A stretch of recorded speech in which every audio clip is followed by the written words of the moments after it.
Spinoza escribió en el libro Tratado Teológico Político que muchas personas no rechazan a Jesús por su mensaje, sino por la distorsión religiosa que transformó una enseñanza de libertad en miedo, culpa y obediencia. Confundieron a Jesús con un edificio, con una posición, con un sistema de control, y casi nadie se percató de la magnitud de esta distorsión. Cuando esto sucede, se pierde algo esencial desde el principio: la experiencia vivida. Jesús no se presenta como una estructura, no habla como un gestor moral, no se mueve como representante de una institución. Sin embargo, millones han aprendido a tratarlo como si fuera sinónimo de la religión organizada. Y esta confusión no es inocente. Moldea comportamientos, bloquea la conciencia y produce personas que defienden las reglas con vehemencia, pero rehúyen cualquier transformación real. Cuando un mensaje se transforma en una institución, deja de ser vivido y se vuelve gestionado. Lo que antes invitaba a la lucidez se convierte en un manual de conducta. Lo que provocaba un cambio interno se transforma en una lista de deberes. La persona ya no se pregunta cómo actuar conscientemente, sino cómo encajar para no ser rechazada. Y cuanto más encaja, más se aleja de la esencia que decía buscar. La religión ofrece una pertenencia rápida, mientras que la conciencia exige confrontación interna. Y casi siempre, los seres humanos eligen el camino que menos duele. En este proceso, Jesús se reduce a un símbolo útil. Útil para mantener el orden, para justificar jerarquías, para definir quién está dentro y quién fuera. El mensaje deja de ser un llamado a la responsabilidad personal y comienza a funcionar como un sello de identidad. La persona no vive lo que dice creer, sino que lo representa. Y representar es más fácil que transformar. Representar requiere postura. Transformar requiere valentía. Cuando todo se institucionaliza, el pensamiento crítico se convierte en una amenaza. Cuestionar se considera una desviación. Sentir se vuelve peligroso. Pensar por uno mismo se convierte en un riesgo espiritual. La fe deja de ser una experiencia íntima para convertirse en una conducta observada. El individuo aprende qué decir, cómo actuar, cuándo callar. Aprende a repetir, pero no a comprender. Aprende a obedecer, pero no a percibir. Y poco a poco, sin darse cuenta, cambia la conciencia por la aprobación. Este tipo de estructura no crea personas libres, crea personas adaptadas, personas que saben defender sus ideas, pero no pueden callar, personas que conocen frases, pero no soportan la duda, personas que hablan de amor pero viven con el miedo constante de equivocarse, porque cuando Dios se convierte en una institución, el error deja de ser parte del aprendizaje y se convierte en una amenaza de exclusión. Y nadie crece de verdad cuando vive con miedo.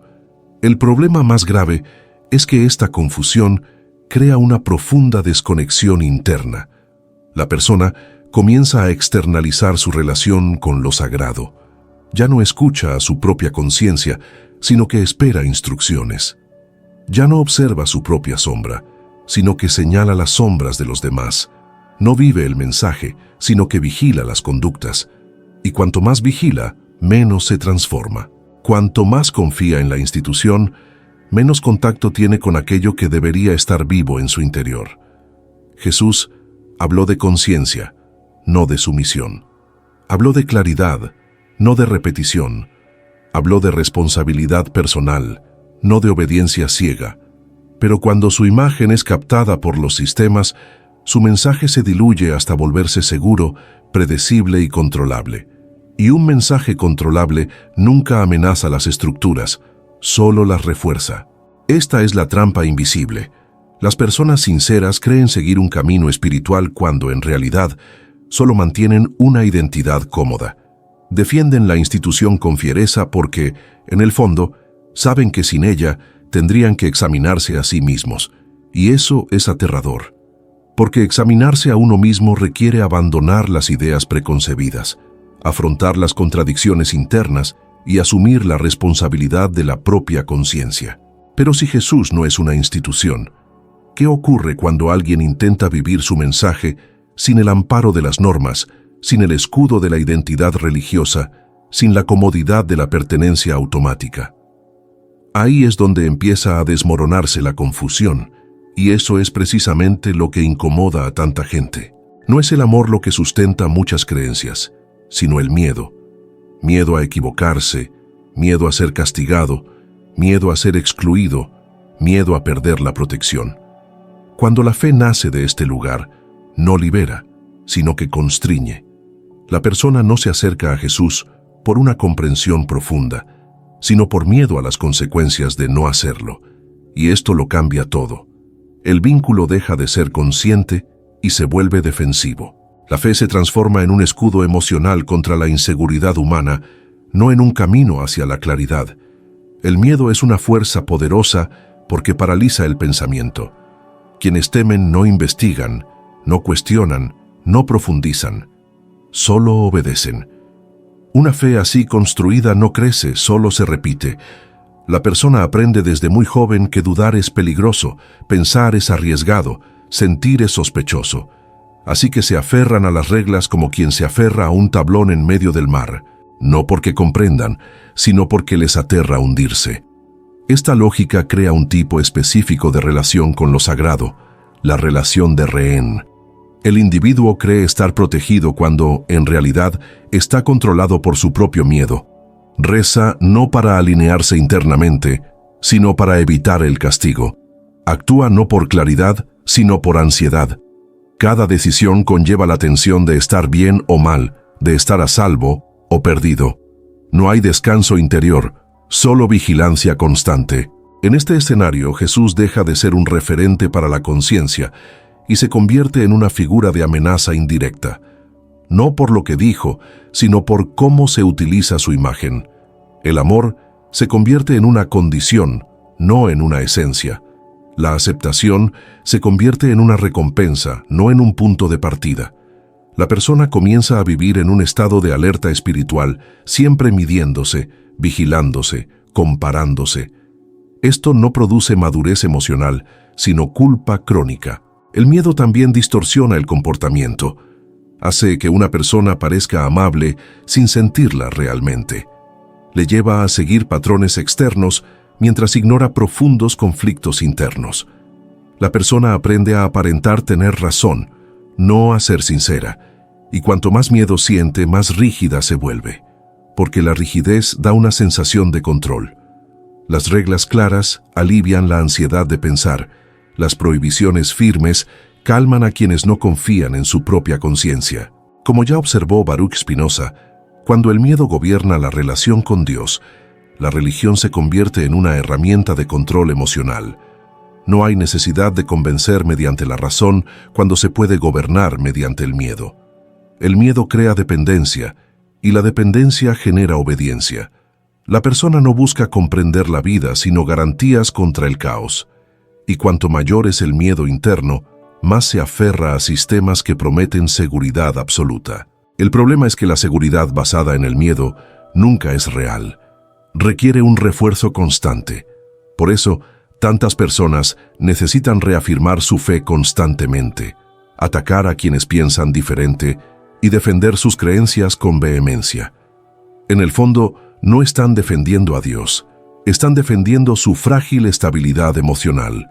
Cualquier cuestionamiento suena a amenaza porque toca los cimientos inseguros sobre los que todo se construyó. Este tipo de fe no transforma, solo mantiene. Mantiene a las personas atrapadas en roles, atrapadas en viejas culpas, atrapadas en una imagen de santidad que no resuena con su realidad interior. El miedo impide un verdadero encuentro con uno mismo, impide la integración de las partes rechazadas, impide la maduración. La persona vive intentando complacer un ideal externo mientras se distancia cada vez más de su propia verdad. Y cuando reina el miedo, ocurre algo curioso. La moral deja de surgir de la comprensión y se impone desde fuera. El bien y el mal vienen prefabricados, empaquetados, sin reflexión. Pero, ¿qué le sucede a quien nunca ha aprendido a actuar con conciencia solo por miedo? Cuando la moralidad proviene del exterior, no crea conciencia sino vigilancia. Las personas aprenden desde muy temprano lo que pueden y no pueden hacer, pero casi nunca aprenden por qué. Actúan para evitar el castigo, no para armonizar la intención con la acción. El comportamiento se guía por la observación externa, no por la comprensión interna, y esto produce un tipo de ser humano que parece correcto, pero vive desconectado de sí mismo. Siguen las reglas, pero no maduran. Evitan los errores visibles, pero cargan con profundos conflictos que nunca se enfrentan. En este modelo, el bien no surge de la claridad, sino del control. Una persona hace lo que se espera porque alguien la observa, porque hay una consecuencia, porque hay un estándar que seguir. Cuando nadie observa, cuando no hay rendición de cuentas, cuando la regla no se aplica, el criterio desaparece.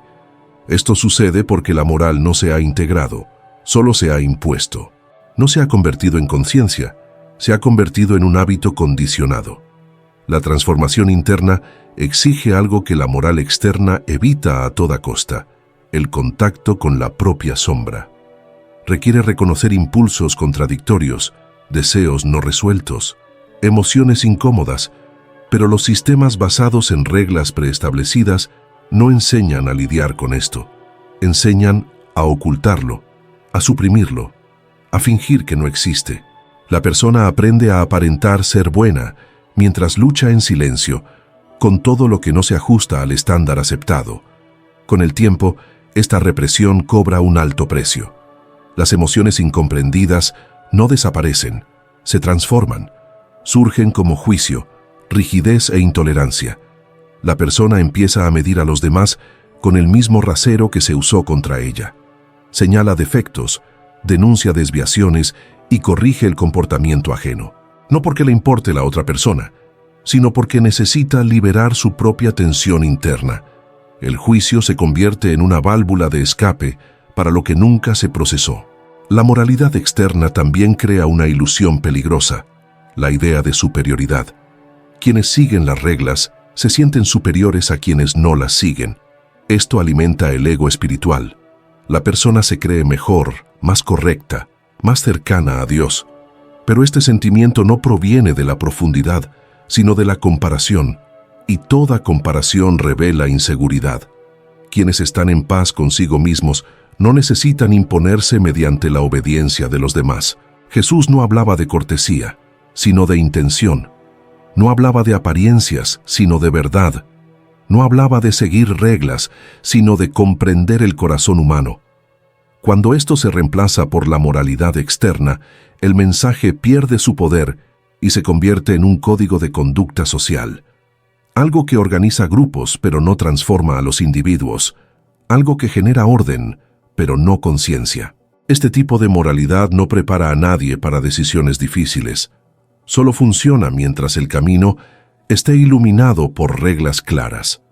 Cuando la vida presenta zonas grises, conflictos reales, dilemas sin respuestas inmediatas, la persona se paraliza, porque nunca aprendió a escuchar su propia conciencia. Siempre esperó instrucciones, siempre dependió de la validación, siempre externalizó el discernimiento. La transformación interna es silenciosa, lenta e incómoda. No genera aplausos inmediatos, no otorga estatus, no crea una identidad social rápida, por eso se evita. Es más fácil seguir reglas que enfrentar contradicciones internas. Es más cómodo obedecer que madurar. Pero el precio de esta elección es alto. Una vida vivida superficialmente, sostenida por las apariencias, no por la verdad. Cuando la moralidad proviene del exterior, una persona puede cambiar su comportamiento, pero su estructura interna permanece. El impulso sigue ahí, el conflicto sigue activo, simplemente se ha ocultado. Y todo lo que se oculta, tarde o temprano, regresa, generalmente de forma distorsionada, explosiva o contradictoria. ¿Cuántas personas viven una vida pública correcta y una vida privada en decadencia? ¿Cuántas hablan de virtud mientras luchan en secreto contra la culpa, el miedo y la represión? La gran pregunta que queda no es si alguien sigue las reglas, sino si se conoce a sí mismo. Porque sin autoconocimiento, toda moralidad se convierte en mero teatro. Y sin transformación interior, ningún cambio es real. Pero ¿Qué lleva a alguien a preferir una identidad preestablecida en lugar de examinarse a sí mismo? Adoptar una identidad religiosa puede parecer una fortaleza, pero a menudo es solo una huida bien organizada. Cuando alguien se define sin conocerse, crea una armadura, un nombre, una etiqueta, un espacio social que habla por sí mismo. La persona empieza a decir quién es sin siquiera detenerse a observar lo que siente, lo que desea, lo que teme. La identidad viene ya hecha, con valores definidos, respuestas establecidas y un manual de pertenencia. Y eso es cómodo, porque conocerse a uno mismo requiere esfuerzo. Duele, exige silencio, confrontación y responsabilidad. Al adoptar una identidad religiosa rígida, el individuo no necesita introspeccionar. Ya sabe quién es, o al menos cree saberlo. No necesita cuestionar impulsos, contradicciones ni sombras. Todo lo que no encaja en la etiqueta se niega, se reprime o se proyecta en los demás. La persona empieza a luchar por mantener la imagen, no por comprender su propia estructura interna. Y cuanto más frágil es esta estructura, más fuerte se vuelve la defensa de la identidad. Esta huida se manifiesta en el miedo a la duda. La duda amenaza la identidad. Las preguntas abren fisuras en el carácter. Por eso, quienes se basan demasiado en etiquetas religiosas tienden a reaccionar mal ante el cuestionamiento. No porque el contenido sea ofensivo, sino porque toca un punto delicado: la ausencia de un verdadero autoconocimiento. Cuando alguien nunca ha explorado su propio mundo interior, cualquier impacto externo parece un ataque personal. La identidad religiosa también ofrece algo seductor, un significado inmediato. Dicta qué está bien, qué está mal, quiénes son los buenos y quiénes los perdidos. La vida deja de ser un territorio por explorar y se convierte en un mapa cerrado. Esto alivia la ansiedad de decidir por uno mismo. El individuo no elige, sino que sigue. No evalúa, sino que obedece. No investiga, sino que repite. Y esta repetición crea una sensación de seguridad, aunque sea frágil. El problema es que la identidad no es conciencia. Puede ocultar conflictos profundos. Una persona puede hablar de fe todo el día y aún así no saber cómo lidiar con su propia ira, su propio miedo, su propia necesidad. Puede defender valores elevados mientras actúa de forma automática, impulsiva y contradictoria. Porque la etiqueta encubre, pero no transforma. Organiza la apariencia, no la estructura interna. Cuando Jesús se confunde con esta identidad, su mensaje se convierte en un adorno del ego. La persona no vive el mensaje, se siente representante de él. Esto crea un peligroso desplazamiento. En lugar de mirarse a sí misma, empieza a corregir el mundo. En lugar de trabajar en su propia conciencia, examina el comportamiento de los demás. En lugar de crecer interiormente, crece en la convicción externa. Y la convicción sin autoconocimiento se convierte en rigidez. La huida del autoconocimiento también se manifiesta en la constante necesidad de validación. La persona necesita ser vista como correcta, fiel, alineada. Necesita pertenecer, necesita ser reconocida. Porque sin la mirada del grupo la identidad se disuelve. Quienes se conocen verdaderamente guardan silencio. Quienes se definen solo con etiquetas necesitan aplausos, aprobación, la confirmación constante de que siguen siendo quienes dicen ser. El autoconocimiento exige afrontar las inconsistencias. Requiere admitir que los pensamientos no siempre son nobles, que las emociones no siempre son limpias, que las intenciones no siempre son puras. Esto es aterrador. Es más fácil esconderse tras un rol sagrado que admitir la fragilidad humana. La identidad religiosa, cuando se usa como escape, funciona como una máscara respetable. Previene el colapso externo, pero profundiza el vacío interior. Con el tiempo, esta desconexión pasa factura. La persona siente que algo no encaja, pero no sabe qué. Vive una vida aparentemente correcta, pero interiormente confusa. Repite frases que ya no le resuenan. Realiza rituales que ya no le transforman. Defiende verdades que ya no resuenan con su propia experiencia, Y cuanto más crece este vacío, más se aferra a su identidad, como si dejarla ir la hiciera desaparecer. Pero nadie desaparece al desprenderse de una etiqueta. Al contrario, es entonces cuando empieza a emerger. El encuentro con uno mismo no destruye la espiritualidad, la profundiza, pero este encuentro exige desprenderse de la protección que ofrece la identidad. Requiere caminar sin respuestas preconcebidas, sin escudos simbólicos, sin garantías externas. Y quizás la pregunta más inquietante no sea a quién dice seguir a alguien, sino por qué necesita tanto eso para evitar mirar hacia adentro. ¿Qué sucede cuando una persona deja de defender una identidad y comienza, de hecho, a comprender en qué dice creer? Cuando alguien siente la necesidad constante de defender a Dios, algo ya ha fallado. La defensa surge cuando hay una amenaza, y Dios no necesita ser protegido. Lo que necesita protección es la frágil imagen que la persona ha construido en su interior.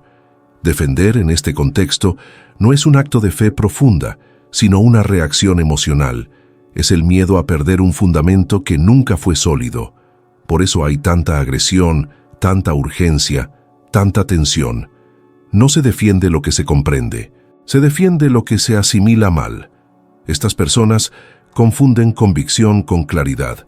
Hablan en voz alta, señalan errores, construyen muros, crean enemigos porque los necesitan para sostener su propia narrativa. Cuando alguien los cuestiona, no se les escucha, se les combate. No porque estén equivocados, sino porque amenazan un precario equilibrio interno. La defensa se convierte en un mecanismo de autoconservación psicológica. Dios empieza a funcionar como un estandarte, no como una experiencia viva. En este escenario, la comprensión da paso a la reacción. El pensamiento da paso a la repetición. La escucha da paso a la corrección. La persona no pregunta qué quiere decir el otro, solo se prepara para responder. Todo se convierte en una confrontación. Todo se convierte en una prueba. Todo se convierte en un campo de batalla. Y una espiritualidad que vive en constante guerra revela más ansiedad que conciencia. Como ya observó Baruch Spinoza, quienes actúan movidos por la pasión reaccionan sin comprender. La reacción es rápida, automática, cargada de emoción. La comprensión es lenta, silenciosa y requiere presencia. Defender a Dios con ira no es señal de devoción, sino de confusión interior. Es un intento de mantener intacta una imagen que no resiste un análisis profundo. Cuando alguien comprende de verdad, no necesita convencer. La comprensión no compite por el espacio, lo ocupa. No grita, no amenaza, no excluye. Se manifiesta en la forma de vivir, no en el volumen de la voz. Pero quienes solo defienden necesitan afirmarse constantemente. Necesitan ganar debates, corregir comportamientos, demostrar que tienen razón. Porque si se detienen, si se callan, algo en su interior empieza a desmoronarse. Este tipo de actitud también crea una espiritualidad tensa. Todo es demasiado serio, demasiado rígido, demasiado literal.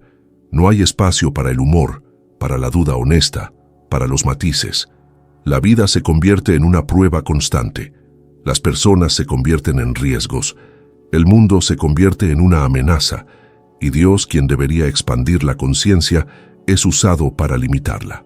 Defender a Dios también es una forma de evitar afrontar la propia responsabilidad. Es más fácil atacar a los demás que observarse a uno mismo. Es más sencillo señalar herejías que examinar inconsistencias internas. Es más cómodo luchar por una causa externa que afrontar conflictos internos. La defensa desvía la atención hacia afuera y evita la confrontación interna. Por eso muchos se sienten vacíos, incluso cuando están llenos de certezas. Porque la certeza no es sinónimo de significado. Alguien puede tener respuestas para todo y aún así no saber cómo lidiar con su propio dolor, su propia ira, su propia soledad. Defender a Dios no sana las heridas internas, no resuelve los conflictos emocionales, no produce madurez, solo crea una ilusión de fortaleza. Jesús no pidió defensores, pidió conciencia. No llamó a soldados, llamó a personas dispuestas a verse a sí mismas, a ver a los demás, a ver la realidad sin filtros convenientes.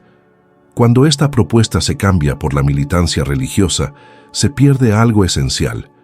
La espiritualidad se convierte en una disputa, la fe en una postura, y la comprensión, que debería ser central, se convierte en una amenaza. Quienes comprenden no temen las preguntas. Quienes comprenden no necesitan excluir. Quienes comprenden no se sienten atacados por pensamientos diferentes. La comprensión se expande, la defensa se contrae. Y quizás ahí radique la gran diferencia entre religión y conciencia. Una necesita ser defendida, la otra se sostiene. Si todo esto te parece comprensible, quizás la pregunta que quede no sea quién tiene razón o quién no, sino qué cambia cuando alguien cambia la necesidad de defenderse por la valentía de comprender.